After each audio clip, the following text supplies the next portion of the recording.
Today's August 14, 2024, for most of the day, even though I guess I'm going to end it 2 hours earlier than my Rockies time zone friend here, Daniel Kotzin. Daniel, tell us what's top of mind of late. What have you been thinking about, and working on? Well, because of the Olympics and because some of your viewers may or may not know, I'm going to stand up so you can see my shirt, which says XXXY Athletics. Whoops, there, sort of see it. My wife is Jennifer Say, and she's the founder and CEO of this company, which she founded a few months ago. So it sells really high quality performance clothing, but they are also on a mission to protect women in sports and women's spaces. So I have, although I spent most of the last few years thinking the most about COVID and COVID-related issues, just for the past few weeks, I've really started to think a lot more about the transgender issues. So I don't know what your views are on that, actually.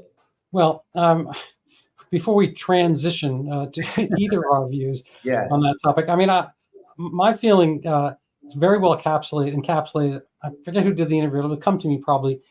He's asking if you had an anorectic patient in, and the anorectic wanted to have liposuction. Mm-hmm. Because anorectics invariably feel they're overweight. Would you give that anorectic Ozempic? Speaking of the Olympics, with the Ozempics, and would you do liposuction? And if somebody wanted, I don't know, I guess felt like in the internal, he was an internal unexpressed amputee, would you cut his arms off? I mean, these are things that have been done, but mostly in the by Dr. Mengele. I'm serious. I'm not joking.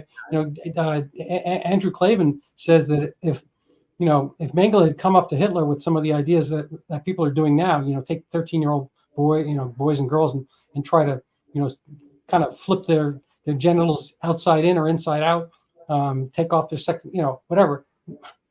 I mean, Hitler might say, stick with the, twin, killing off twins or something. I mean, I'm not recommending either, but I think that, my general pathway and frame of mind has been, I'm glad you're interviewing me, by the way. My general pathway and frame of mind has been to, be, I guess, kind of like a lightning rod in a sense. You have to absorb some of the stuff, and you have to kind of set people right. I'm an MD, medical doctor, and the second part is doctor means teacher.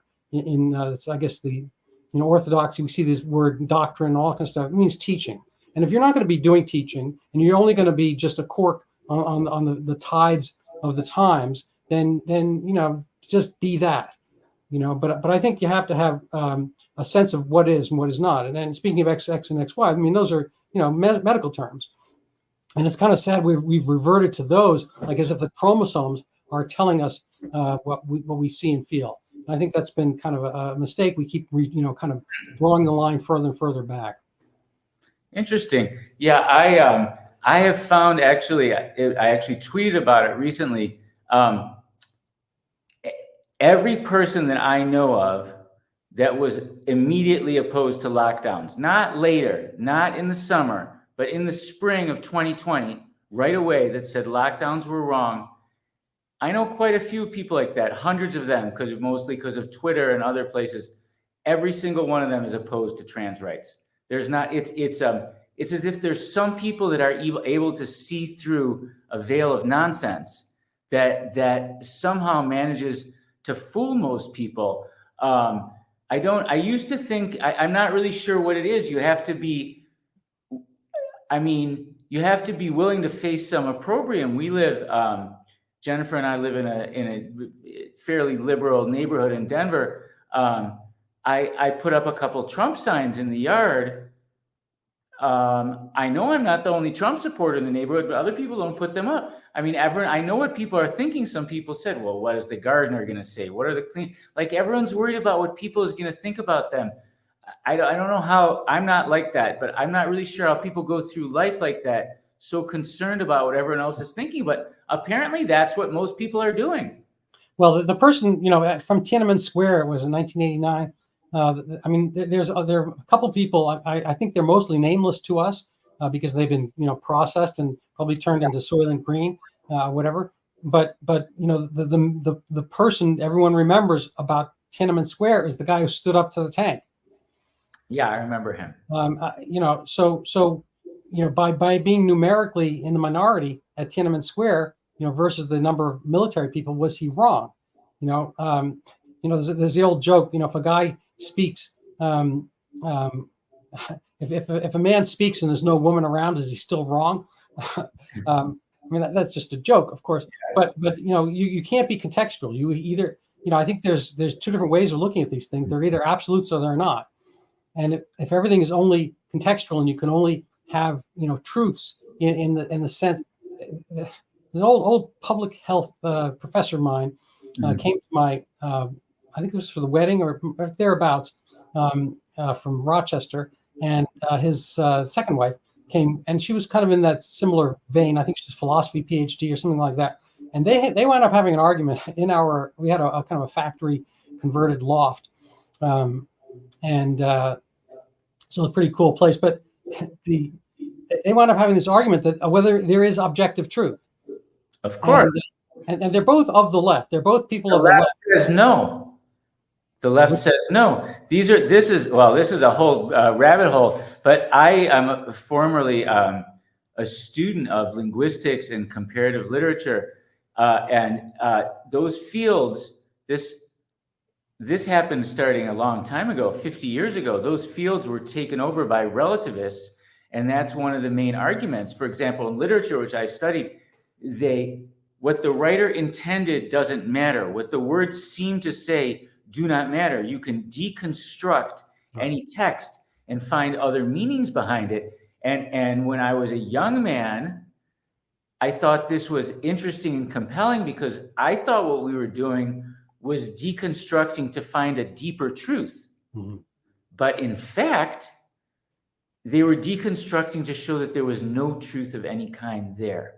And that's why I did not complete my PhD in general and comparative literature in the 1990s, because I realized it was not actually on a quest for truth.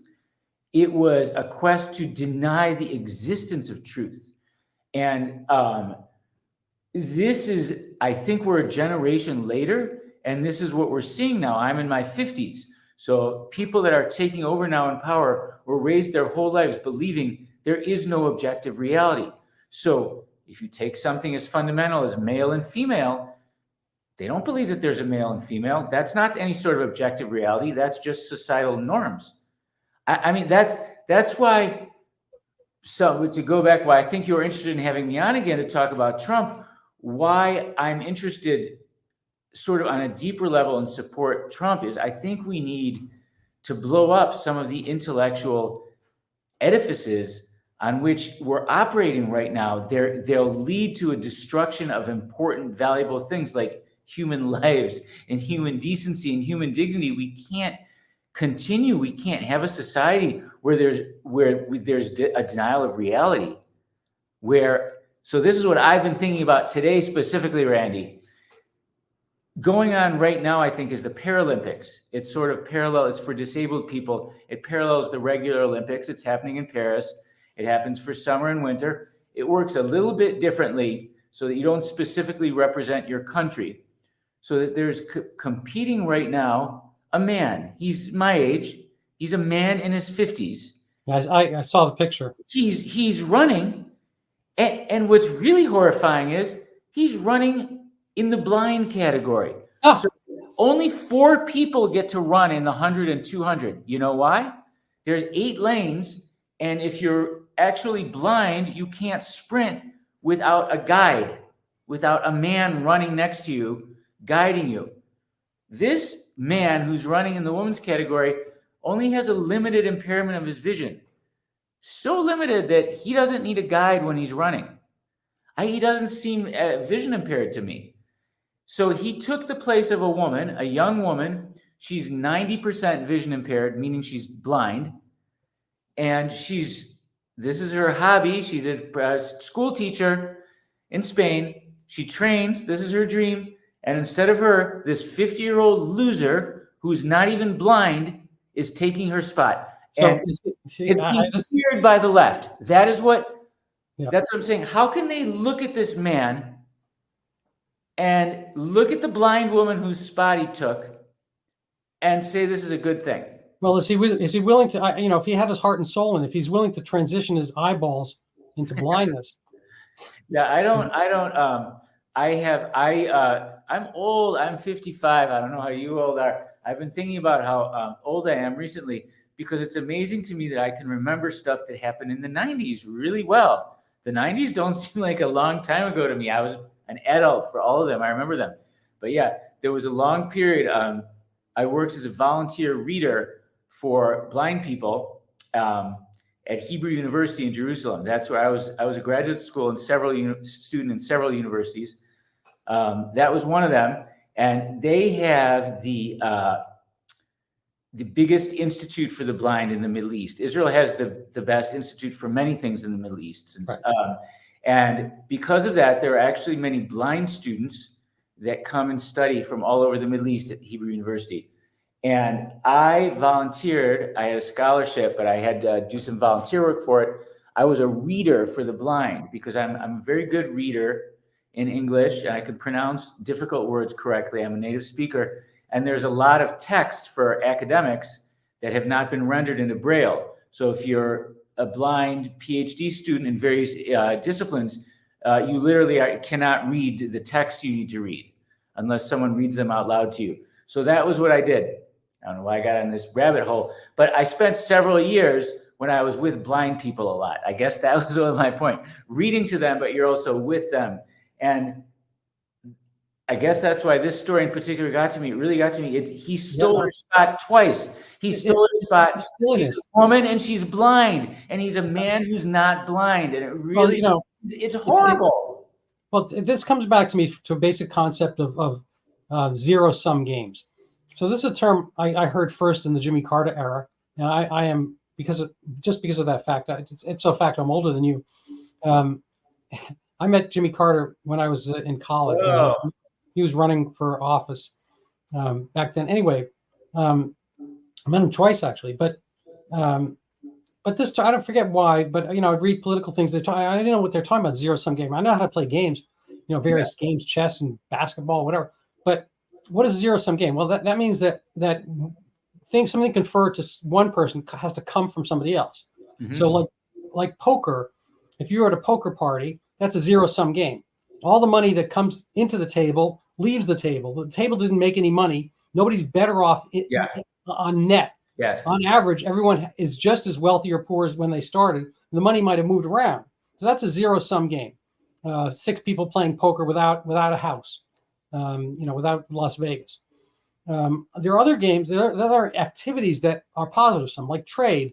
If you have, let's say we're 2 basketball teams and you have 3 centers and I have 5 guards and you need a guard, I need a center. We make a trade and we actually both benefit. Both our teams get better because I didn't have a center and you didn't have any guards.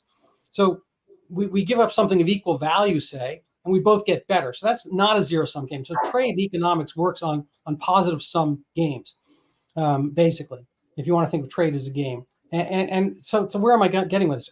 Rights, basic human rights can be a positive sum game, but for the most part, these kind of individual plays and ploys are zero-sum games. So if we grant the right for somebody to have, all the rest of us to use a pronoun, all the rest of us to kind of accede our place, as a woman, in boxing, whatever, to a guy, that guy has the right to, do his thing and express himself, but it comes at a cost.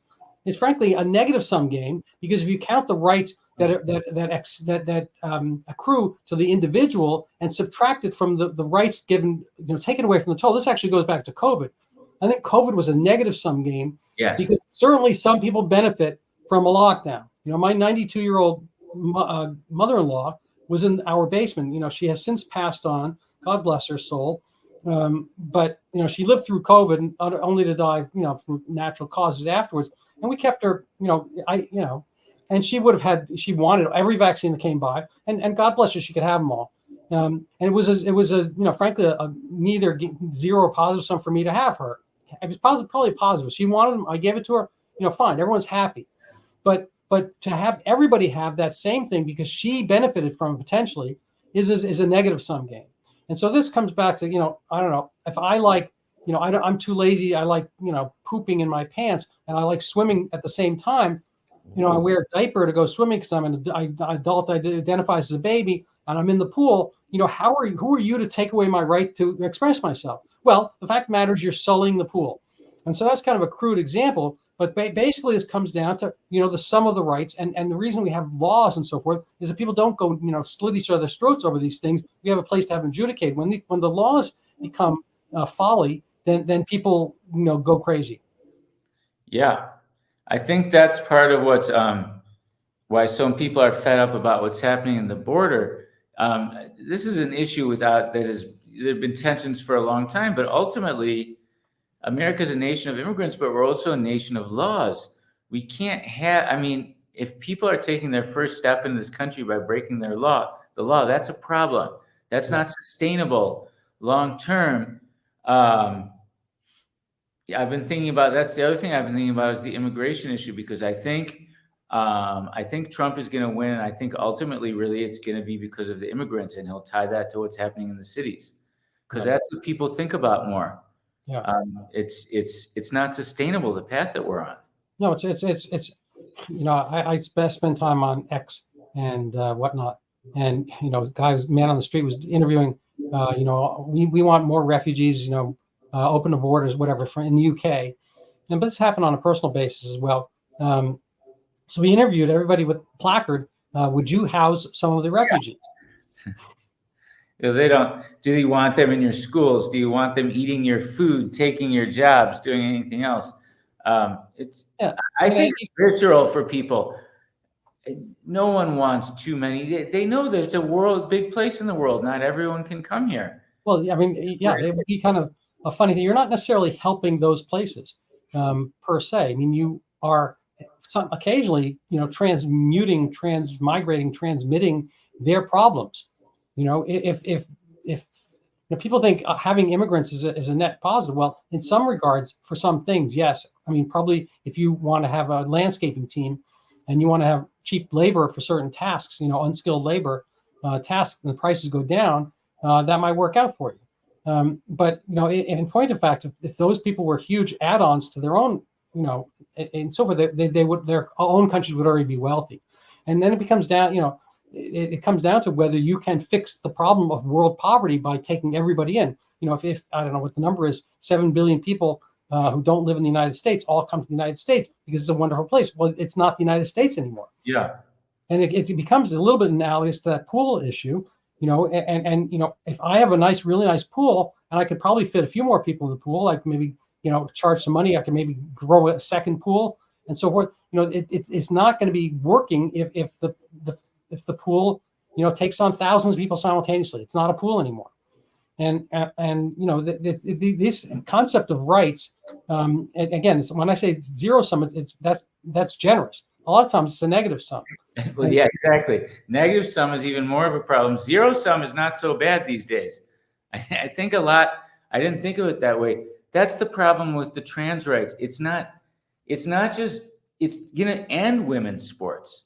It's not just women's sports, for example. It exists because women's bodies are different than men's bodies, so they get their own category. Thank God for that. And trans ideology is basically that there's no physical differences. That's a matter of choice. So the end result of that will be that there will not be women's sports. You understand? That's what I'm saying. Everything is negative. They're not adding anything. They're taking things away. They're taking things away from women. They're taking away women's rights. There was a lot of time and effort. I'm actually, somewhat disappointed that women have not been forthright. Your, present company wives excluded. But I was listening to a Mengele episode. My wife wanted me to, and I do pretty much what she says. And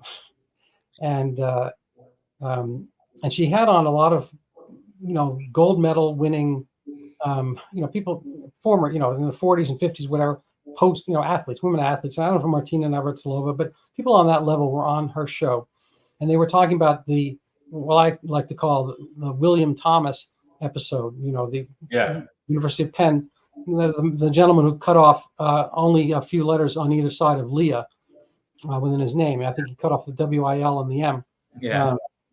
And very little else. And he's maybe 6'3" or something like that. And they were saying, well, if she doesn't, maybe she should have her own category. Maybe she should have her own locker. Maybe she should. And this is that's what I'm saying. It's going to take it away. Why? It's not a right to compete in competitive sports. It's a privilege.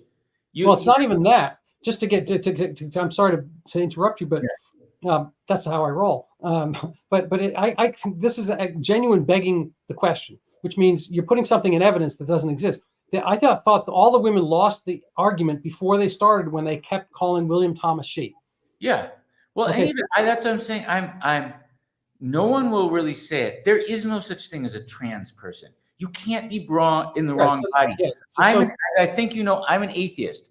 I don't believe there's a special soul or a spirit. I don't believe there's a God soul or spirit. I don't think there's a gender soul or spirit either. You know what? I'm a totally male. If somehow I'd been a woman, I would have been fine too. What's the big deal? What's their problem? It's a made up. I really don't understand it. It's totally, to call it a mental illness is an insult to people that are mentally ill. It's a mental affectation and emotional that it goes back to what I was saying about relativism. It's a philosophical impossibility. I mean, if I say today that I feel like a penguin, right. Leaving aside the absurdity of it, genuinely, nobody knows what their thought process is. I mean, we don't know what penguins think about being penguins. We don't know what dogs think about dogs. But whatever it is, it's part of them, and you can't necessarily access that. Everyone's always worried about cultural appropriation. You can't, I don't know, dress up as a mariachi singer to go to Halloween. Apparently, the Mexicans don't really care about that very much, but everybody else does. And there's a whole concept of the Washington Redskins, and a lot of apparently Native Americans didn't care that much, but whatever, but cultural, this is kind of an appropriation. I mean, I think I know my wife to a certain extent, and women in general, and I've met a fair number of them, and I've examined them, as a doctor, whatever, and I think I was born out of a woman, and all this kind of stuff. But the fact of the matter is, it's kind of a category mistake to think that you can feel that way, that you are that, because you can't be. One of many, I follow. It's one of many logical impossibilities and other possibilities. That's why it's like just so stupid, Randy. More of a, I would probably spend my time identifying as LeBron James, or Tom Brady, or I don't know, you fill in the blank, But this goes back to what I was saying. It's an intellectual rot, because what I've discovered in the small anti-trans rights movement, such as it is almost exclusively religious people, or somewhat religious. Like I'll count you, somewhat non-atheists, non-secular people. I don't even like calling myself an atheist anymore, because I don't like to ally myself with whether that's stupid Sam Harris and whatever, all those people. I call myself, as I think about it, I prefer to think of myself as secular. I'm a secular Jew. So that's what I am. There's still hope for you. Exactly. But in the anti-trans rights movement, it is almost all people that are observant. They might be Catholic or Protestant or Jewish or Hindu or Muslim or Sikh. They might be only mildly observant, but they're not secular/agnostic like me, that's the problem. The left has been intellectually corroded by relativist, Marxist, atheist thinking, and they're defenseless for this nonsense. That's the thing, because life is a group sport, and just like I would not venture out to, I don't think the Denver Broncos were the best team last year, but I would not venture out on my own to play a game of football against all of them. I can't go against the Broncos. In order to go against the Broncos, I would have to organize a team, and I would have to get them trained up and all that kind of stuff. So politics is a team sport. And, you see it in the UK right now, that there are teams, and they basically made tag teams, and the referees are not impartial, unfortunately. So it's not a fair game. And so one team's taking advantage of the other team. And so there've been beatings on the street and people getting pulled out and kicked. And we see this over time. You and I share Jewish religion, heritage, ethnicity. story and all that kind of stuff. And generally, I think it's kind of a sadness. Jews didn't really evangelize. Maybe they couldn't. Maybe they were barred from doing so. But the numbers are low, and it becomes a minority position almost everywhere, except in the little tiny crescent on the east side of the Mediterranean, and maybe a few other places. But even those places like New York City, it becomes not safe when you're not. Your team doesn't play hard, doesn't play. I even if I organized a rugby team, a bunch of me, type people, I would get crushed by any people, a bunch of people who know how to play rugby. And this is where, politics actually comes. And so, it's unfortunate that the media, which, by name essentially is that, that buffer, that layer between some other things, a medium, or you could look at it, there's a median strip should be in the middle. A medium is like air is a medium for feathers and dust and whatnot flowing through. So medium's got a couple different words, but it shouldn't be on one side. You wouldn't expect the medium to be only on one side. And this is where things are, because it is a team sport. So they're getting, it's a spoil system. People have their lives and livelihoods carved out and paid for by certain interests. So it becomes, a muscular assertion, not anything to do with truth. And that's where the religion part comes in, because at least you have a bit of a team. And you have some way of kind of covering it. I mean, I think there's a moral dimension as well, that you learn that thing and you identify with that team and you want to be part of that team. But, it's hard. I don't see much, I've got, say, religious friends and less religious friends and non-religious friends, whatever. And I haven't been fully religious my whole life and whatnot, but, but I think some non-religious people seem defenseless. That's what happened, is that this sort of liberal, humanist, secular story, which my personal parents and grandparents and some family and friends have, seems to be gone. They don't believe it. No, they don't believe the left that Western society is good. They don't think, oh, gee, the first human civilization to say that slavery was bad was Western society. They say, right, the biggest slavers of all time were Western society. So I don't think that's true. But I don't think the second part's true. I think the Arabs have. I'm not dealing with. I'm just saying with the perspective. With the perspective. So we're stuck. They don't believe in. They've got nothing. They're defenseless. Marxism is an atheist ideology. People need ideologies. That's what there's just me and my wife, and we don't really need an ideology. We go about our business, but most people seem to need one, Randy. And if they're not getting one from religion, they now appear to be getting it from left-wing fascist ideologies. I don't know. They're not. I mean, and that's yeah, no, it's an interesting point. A lot of people don't realize. I think Jonah Goldberg had the book called Liberal Fascism, probably almost 20 years ago. But the nationals, the NDSAP was the Nazis. That was Nazi was National Socialist, whatever that was their abbreviation. But there was National Nazi. That's the NDSAP was the National German Deutsche Socialist Arbeiterpartei. So it was a national German Socialist Workers' Party. Mm-hmm. So that doesn't sound like on the right. That's of the left, and it differed from international socialism, which was the Bolsheviks. That was communism, and they National Socialists wanted to identify within a country as opposed to being all around the world. But people don't. Everyone's calling everyone fascist all the time. But the general fascism that's happening is from the left. We see it again. Getting back to the UK right now, one of the first steps is censorship. People can't speak. And again, whether you want to call totalitarian or fascist, whatever, potato. Fascism, in a sense, is corporatism, is bringing the government. That's how I think of it. In line with major institutional interests, business, universities, and whatever. So everyone has to think, and say a certain way. But yeah, it's power dynamics, and they all think they're going to be on top. And people, I don't know if you're familiar with the Milgram experiment. That was, I think, done at Yale in the 50s. But people have kind of a very almost absent filter for doing. I recall 80% of the people in the Milgram experiment kept going pretty far. Yeah, It's only like I 8. was unfortunately just watching the interview of a guy from ISIS. I don't know if he's in prison someplace, but he literally, no joke, sadness, raped 50 Oh my young God. girls and 200 women. I'm not sure where he draws the line there, and murdered 900 people, but they were Yazidis, and nobody, it doesn't make the news. And but he didn't seem at all repentant about it. It's like, well, I had to do what I had to do. I was a guy, I had a sex drive, and they were telling me to do it. It's like, yeah, whatever. I mean, it's kind of a, I was part of orders.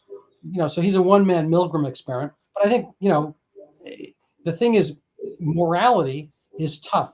The people that you're talking about the slave trade. I think it was Wilberforce, who was the first person in the West, as it were, and was in England, that came out against slavery. But he was, devoutly religious. Bonhoeffer, is the movie coming out right now, and Eric Metaxas wrote the book. But he was I think a devout Christian. And the things I think you have to have the sense. You have to make this kind of Pascalian gamble that there's a higher power in order to have the bravery.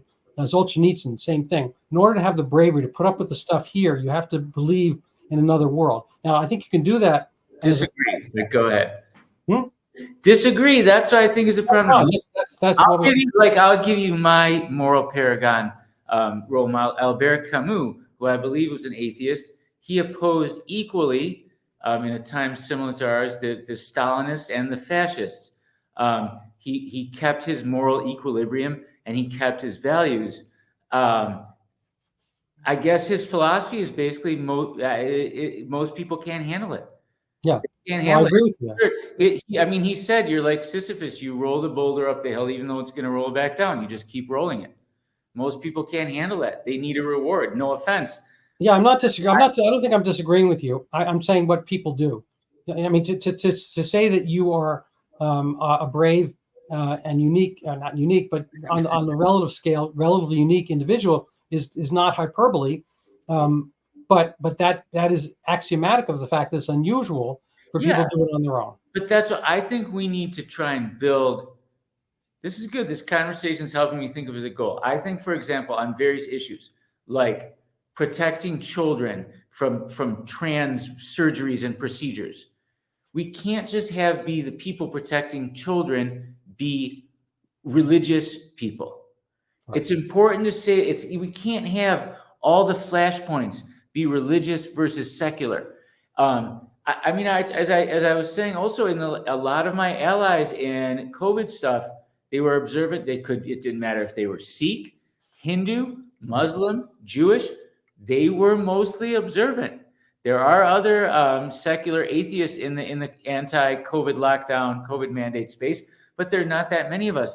And I believe that, let's say, the freedom movement more largely, that's what I'll say, the freedom movement can't, if it becomes religious people versus non-religious people, everyone's a loser, because freedom is important for all of us. And I just think it's a mistake to let it devolve into that. And it's close to that right now. I think you're underlining an important part. How many people are religious that I find to be my allies on COVID related issues. Right. I mean, Douglas Murray, I see as a huge ally, and I'm not sure under which category he falls. He's, a gay British writer, but he has a very strong backbone about all this stuff.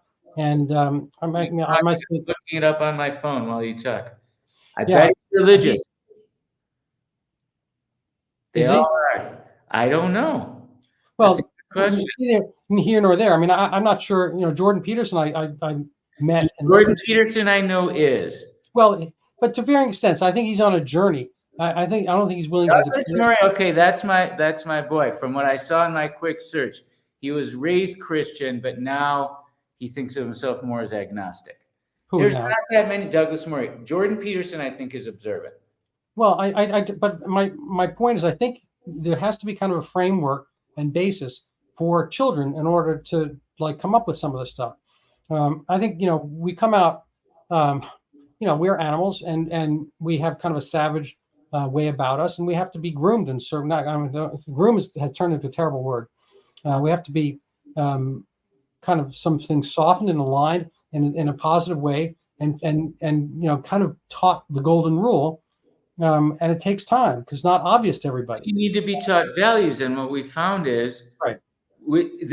For many people that don't have a religious background, there's a dearth of values. They're not there. I mean, another way to say what I'm saying is we need secular right-wing parties everywhere, in Israel, in the United States, in Hungary, in England, and everywhere else.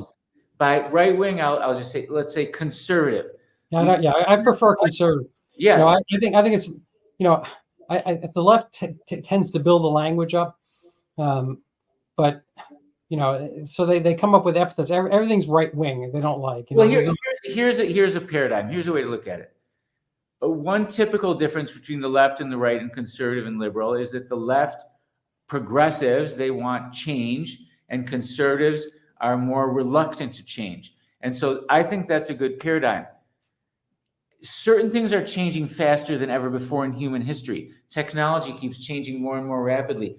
We can't have, things are moving very, very fast in a lot of arenas. I guess that's why when I was younger, I was more left wing. We just need to slow down. That's one way to look at it. Just chill. Well, for me, it's not so much a matter of slowing down. We understand some stuff. It depends on what it is. For me, it's more of kind of a scientific experiment. I'm kind of a math and science guy by training, or history, and there's certain things that work. The American Revolution worked. It's an incredible document. I think it wasn't perfect. They had a pathway for amending it, but they made it difficult to amend, so you wouldn't be able to blink your eye. People all think they want democracy. Save our democracy. Well, the UK is doing democracy right now. You don't want democracy. You want a republic. Republic is a scaffolding in which you can play democracy, but democracy itself, the standard template is 3 wolves and a sheep voting on dinner. If you're the sheep, the republic has preservation of minority rights that a democracy doesn't have. What we're seeing play out in the UK, and we saw it, during COVID. I think the worst places on earth were the genuine democracy, aside from the other horrible places on earth. The worst kind of like modern Western nations were the true democracy, like Australia, New Zealand. They just vote something and boom, it's all across society. They had no recourse. We have some preservation of rights. We have a republic and we have federalism. So we have different states that can incubate, different experimental versions. So we at least had Florida and South Dakota and certain other places that were less draconian than say Minnesota, Pennsylvania, New York, blah, blah, blah. And so, I'm not sure what my point here is, but as far as the parties, I know conservative, so the way I look at this is to try to conserve the things that work. I think the American founding works. Again, getting back to my spirit animal, Andrew Clavin, he basically, doesn't like the term conservative. He says, I am of the founding. I am pro-founding fathers. I believe in the templated Constitution, that has a minimal power going towards the sovereigns, the top, that restores rights to the people, that the genuine rights are God-given, and you may not like the term, but basically not to be taken by the government. That's the problem. You're going my whole point. The right wing, we don't need to fetishize the Constitution, and you're missing the whole left. The left doesn't care. They want to have certain rights. They don't worship the Constitution. They don't think God wrote it. God didn't write it. Men wrote it, and they're correct. White men, many of whom owned slaves, wrote it. So they weren't actually moral paragons. I'm with them. They were great. They wrote an amazing document, but I don't worship the Constitution either. The Constitution is a functional document. Its goal is to help us achieve certain other things. It's not an end in itself. Well, it's the rule book. Okay? Getting back to the Denver Broncos, whatever. But the Denver Broncos, any football team, any team in general, there's a bunch of strong guys, and many of them have violent tendencies. And so when you have them play football, they're playing according to the Constitution of the NFL. But there's a goal in football to win a game. What's the goal? I understand that, but they can't bring a knife. Okay, you could theoretically, if you wanted to win the game, you take out Russell Wilson or Tom Brady, you knife him, you club him, whatever, and then you win the game. No, you can't do that because there are rules. And basically the rules of any sporting engagement, the reason that the hockey players can hit each other and they don't get arrested afterwards is because they have certain rules. Was this a fair hit? And within the constraints, they understand people are going to get hurt now and then, but they have constraints about what they can and cannot do. That's what we need all the way. And I don't think the NFL is a religious organization. And the fact that I like the constraints, it's different. Football is a contest with a goal to win the game. Life is not a contest. The Constitution has a goal to maximize human happiness, I guess you could say, or others might say to constrain the power of government or whatever. That's the difference, Randy. Right. There's no agreement on what everyone agrees that the rules of football are binding. No, I appreciate it. I'm just saying that they have similarities insofar as they're providing safety for the participants. Now, the Constitution, obviously, it's not the NFL. We're not living in the NFL, but the concept is that you have a certain set. Getting back to rights, you have a certain set of rights, and your neighbor has a certain set of rights, and those get adjudicated through government, as opposed to my shooting. I mean, basically, you go back to Afghanistan, and they have tribes, and they have tribal rules, and they probably have some system of laws is not necessarily written down. People will always come up with something. The question is, is there fairness? Is there possible growth? Can you, move up according to your abilities and so forth? If you're in a tribal society, probably not. You're somewhat constrained whom you can marry. Everything's going to be determined for you. And that has been life. Life's default position, I think, is without these type of rules and whatnot. And it's kind of been, I think it was Hobbes said, nasty, brutish, and short. And that's the way life has almost always been. So we have the potential of flowering. And again, is the U.S. Constitution the most perfect document ever written? No, but it's probably the best one of its type. And It's clearly served as a reasonable model. And so a conservative, getting back to my original point, a conservative is one who says that's been a pretty gosh darn goodly model for a goodly length of time. You just want to overturn it because sadness. Because they're missing it. The left wings, they don't say they're overturning it. The Supreme Court said that there was a right to privacy in the Constitution. That's why there was Roe v. Wade. That's what they said.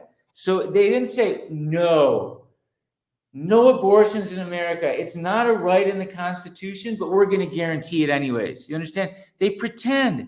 Everyone, it's I just don't think. Ultimately, it's the group of people that agree. If you take God out of it, then it's just a piece of paper. And people have to agree on what it means. Otherwise, it doesn't have any force either. Well, yeah, but that's what happens. Again, you have interested party. Getting back to the NFL, everyone agrees. Every now and then they change the rule. They make an amendment. They change the kickoff. They, have bigger helmets. Everyone agrees to play by the rules. Yeah, but again, they all have to have rules, because otherwise you're just going to have a bunch of guys who are brutes who bang into each other, and then you'll play King of the Hill, which is an okay game, I guess. But if you have very, very strong, powerful men with violent tendencies, people might just get more than hurt. So that's the way that fun happens. It's not fun to be kind of gang killed and tackled. I mean, if you had 12 guys who were just as strong as any football player, and it's just you, and they whatever, it's no fun. That's murder potentially. Yeah. But if you confine it to the rules, it can be very entertaining. And again, this is kind of actually, I interviewed Daniel Flynn, who wrote The War on Football, and one of his people have been warring against football just like they war against the Constitution, usually from the left also. Yeah. But absent the conservative sees football as an imperfect institution. Say people, there might be concussions, people get hurt, they tear the ACL, blah blah blah. Maybe it promotes a certain kind of violent machismo or masculinity, toxic masculinity. But absent football, the same kids on the street, they might just join gangs. I mean, there is a tendency that guys want to do something. And if you can channel LeBron James, and LeBron James, not playing basketball, with a kind of a crack cocaine addicted mother and no identifiable father, on his own, that would have been a very, very scary kind of guy potentially. He got adopted by a police officer family, and apparently he was, I'm not sure how much religion there was or was not, but there was the religion of discipline and what you can and can't do, and there were rules. And so LeBron, I think, I don't think he's a perfect individual, but as far as basketball players, have come and gone, he's pretty close to perfect. And he couldn't craft his body. I mean, that was God's gift or genetic gift or whatever you want to call it. But you have to have constraints. And so this is the conservative vision that people thrive under a certain amount of constraints. And that's, what the left, doesn't, the left just wants, I don't know, whatever it happens to want at the moment, devil may care, almost literally devil may care, as we saw in parts of the Olympics. I don't totally agree with you, but I hear you. So did you watch the Olympics? And I just want to talk about Olympics a little bit, because did Jennifer, she was an athlete, correct? Was she an Olympian? She never made it to the Olympics. She won national championship in 1986. So Olympics was 84 and 88. So she peaked at the wrong time. But yeah, I'm sort of disgusted by the whole Olympic movement. It was tainted for me by having the male boxers, but there were some cool runners. I watched a couple of the races. It's still fun. It's too many sports too. I feel like it should just be a few runners and swimmers ultimately. Like it's like this whole, the old, I forget who said, an old Roman, just give them bread and circuses. That's what I feel like. I don't know. It's disappointing to me. It's not the Olympics. I remember Bruce Jenner in 1976. Yeah. When he won that. That was fun. I was just reading about him. He's a her now. But he went to the Olympics in 1972. He came in 10th place. And he decided that he wanted to come back, train as hard as he could, and try and come back in 4 years and win. And he was jealous. The Russian guy won it in 72 because his full-time job was training. So Bruce Jenner came back and he trained. He was the first time 6 to 8 hours a day, and he worked selling insurance in the evening. And then he did it. He won in 76. He crushed everyone. And then he retired and he never competed again. So that's my favorite Olympic story. Like, it's just so cool. He decided what to do. He did it, and then he quit. That's what sports should be to me. Not, what does this mean you're an athlete? You spend 20 years playing. I mean, LeBron James, you're a full-time basketball player forever? What is there to do? What do you keep doing? Well, all every day? So I think there's a life. I mean, you can argue that maybe 5,000 years ago, there wouldn't be a place for that per se. But no time until like 50 years. We have actors, we have fully paid actors, we have influencers. We have people that are far, less necessary in a sense, but people like entertainment. They like vision. They like templates. Getting back to the kids who are doing better playing football than not. Mm-hmm. We have regular DNA, as you point out on your shirt, but we also have themed DNA. We have a story, and we have a common story within us, and we have, especially guys, we have the need for the heroic arc, and we have destiny, and we need to kind of see it in front of us. I mean, people, you can argue that almost every Disney movie is the same, every Marvel movie is the same, every comic book's the same. There's basically, the protagonist, there's the action, there's the defeat, there's the return, there's the triumph, there's the glory, etc. This is. Are they really all the same? I guess. One form or another, like every love story, every story in general. So we need that because, I don't know. I mean, I can't say why we need it, but we do. And we need it to get through our lives and to make ourselves, the best and the most functional. Now, is being the best and most functional the best thing, or should you just kind of sit and absorb? There's like 100-pound guy, 900-pound man every now and then you see on some of these, whatever, TV, whatever. And he's living, he's not. Well, there's a place for a contemplative lifestyle, not so much in Western culture, but in some other cultures where you're just contemplative. I think it's a good word for it. You don't have to be 900 pounds. Yeah, but you have to be supported. Contemplating. You have to be supported by somebody. Sure. And so that's the thing. Because I mean, I've been a doc. I was, I got my medical degree in 1981. And my experience is most people over the course of their lives need to eat, Yeah. And in order to do so, you have to get food, and you either are given it or you have to go get it. Yeah. And you earn it. And so if somebody's paying for it, well then fine, you can be contemplative.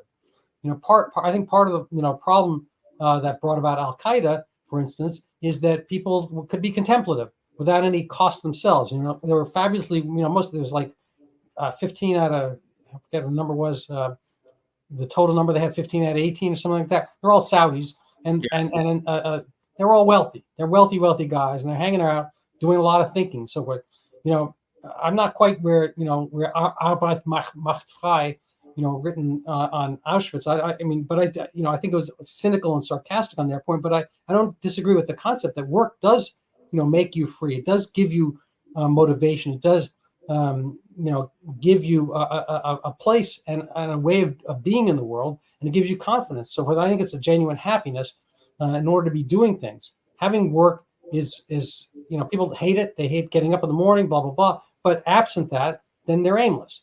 That's they don't know how to spend their time if they don't have that.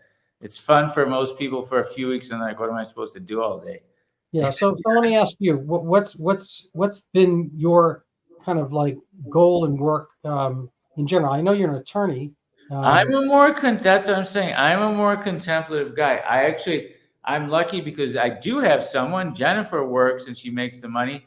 And if I didn't have kids to take care of, I wouldn't want to sit. So, because they go to school. So we got the two youngers. That's like a half-time job.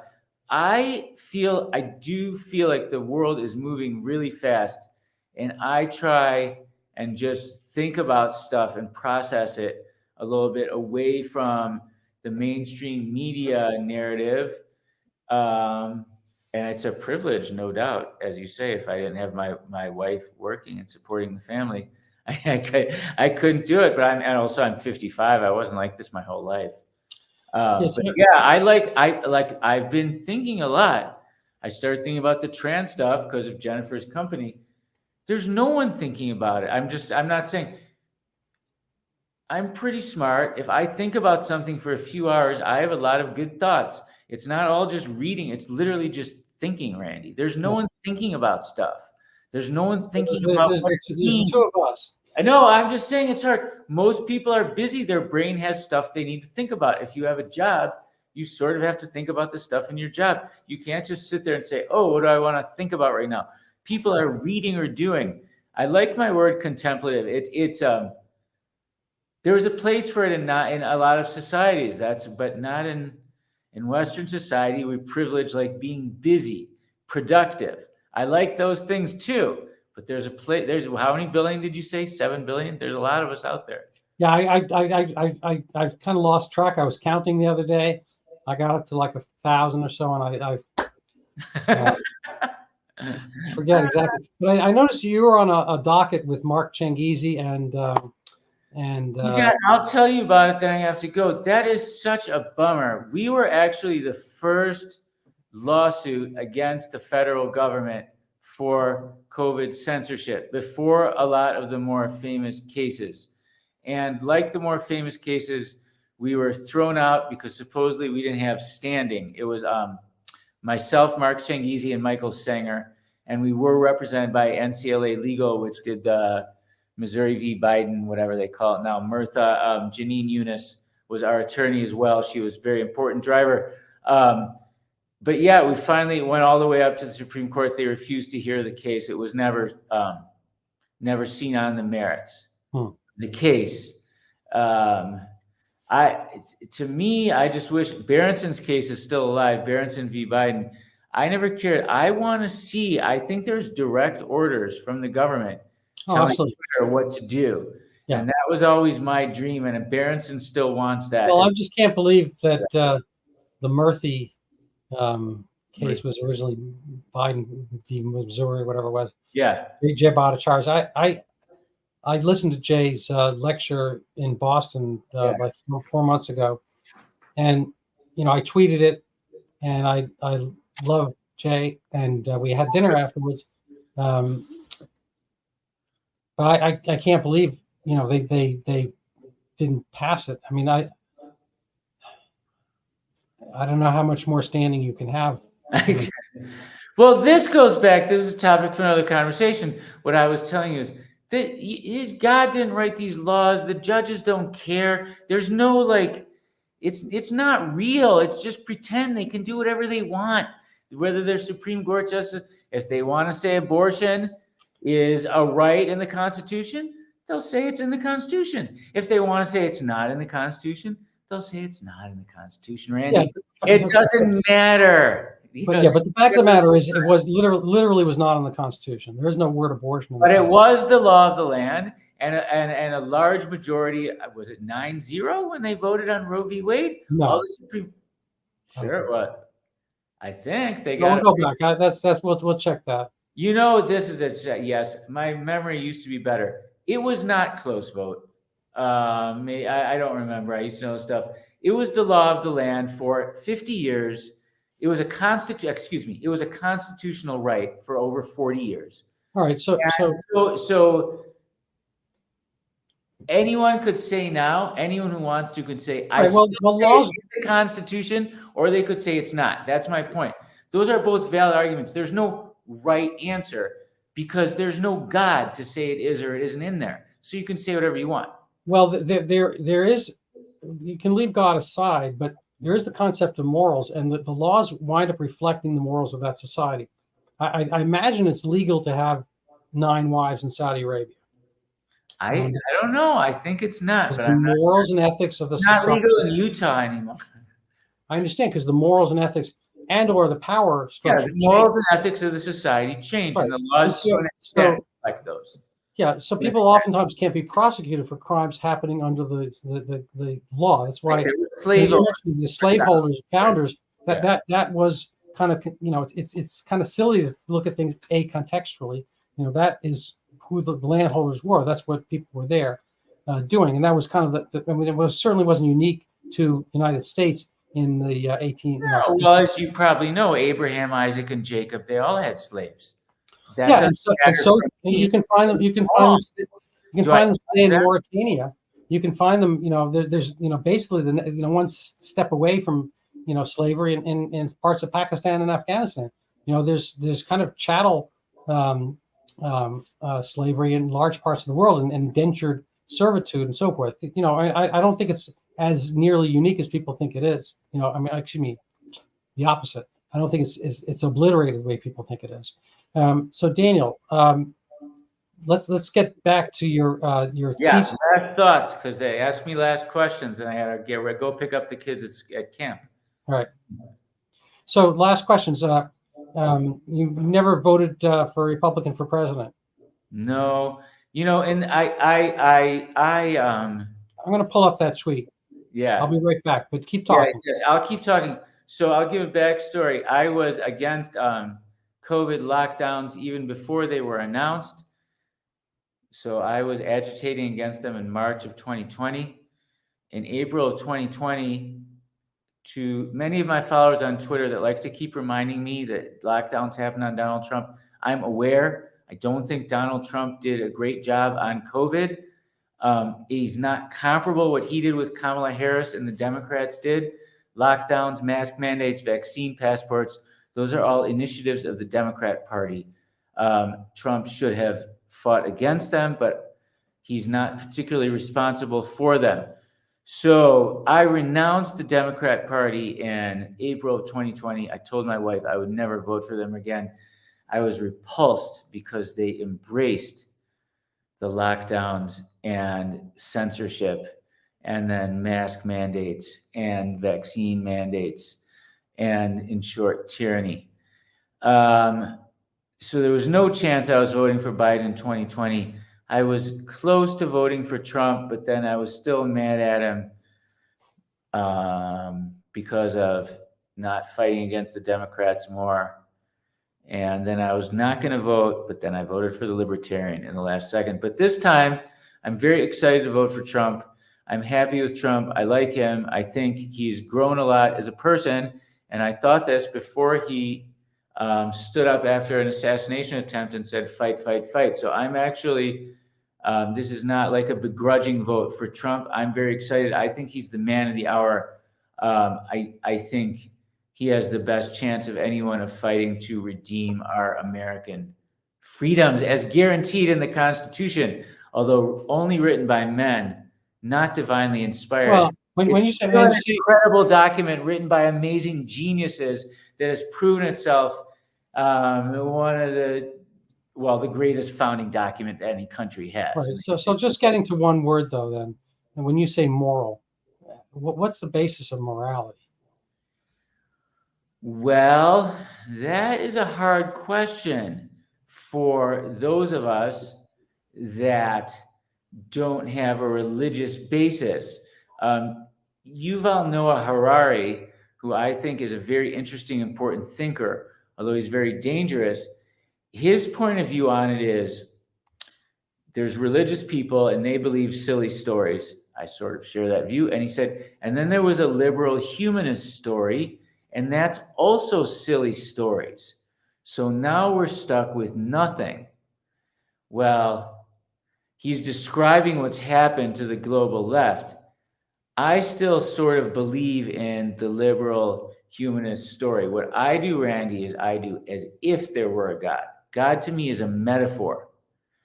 God is that's your soul. That's your soul right there. Well, I'm familiar. That's why like I said, I don't really call myself an atheist, but yes, to me, God is not literally true, but God is a metaphor.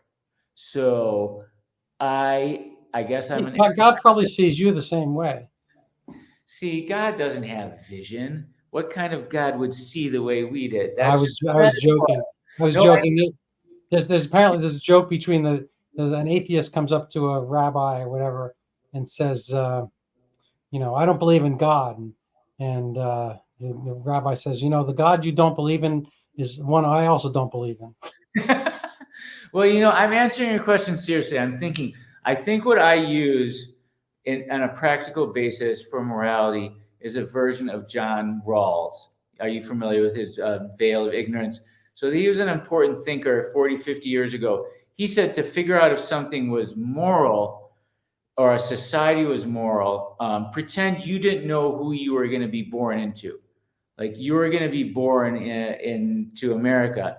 Well, you didn't know if you'd be a man or a woman. You didn't know if you'd be straight or gay, trans or not trans, whatever you believe, whatever. And what sort of society? Think about the society that you would want that would make things nice for the weaker, less important people, like that. So I think that's just some tool you can use. I think it is possible if you try and put yourself in the shoes of other people. And so I tried to think, okay, what if I was a 12-year-old boy and I really wanted to be a girl? I don't care. I was like, that's tough shit. I would tell myself, just deal, you're a boy, just be a boy. There's nothing you could do as a girl that you can't do as a boy, and vice versa. So you try and put yourself. So yes, this can cut. This is my method. So I think if I was a Palestinian, what would I do? I would like to think I'd be resisting Hamas and be a peace advocate. Maybe I wouldn't, and I'd be angry and I'd be throwing bombs. But if I'm a person who rapes or kills children, that's bad no matter who I am. So, yeah, Yuval Noah Harari would say that I'm fooling myself, and I believe in silly stories too. But I think there is a way to have a morality away from any sort of deity. Well, we could go on and on. Now you have to go get your kids. Yes, I do. And theology, that's a deep trap. I assume your kids, my kids are adults, but I assume your kids, like my kids, both came from a man and a female. They did. They did. So I'm going to end. I'm just going to give a quick self-promotion. If people want to help support my podcast and find things out in general, they can go buy my book. It's called Overturning Zika, the pandemic that never was. People might have forgotten about it, but I haven't. And if you read this, you won't. And it's kind of an amazing story of the biggest pandemic in the history of Earth until COVID. And a lot of the same characters, a lot of the same foolish antics, and hilarity ensued. Dr. Fauci, the WHO, and all that kind of stuff. And nobody's going on about why it disappeared, except for me, apparently. He's weird. So I'm kind of the world. No one talks about it. You're like a top Zika expert. I think that's a great. Well, it's a funny thing. Yeah. I mean, it's not like I never heard of Zika when I was in medical school, and I didn't even hear about it until, obviously nobody did until it happened. And they picked this really obscure dengue virus. And I'm not going to get deep into the story, but it's a fascinating one. I commend people to read it.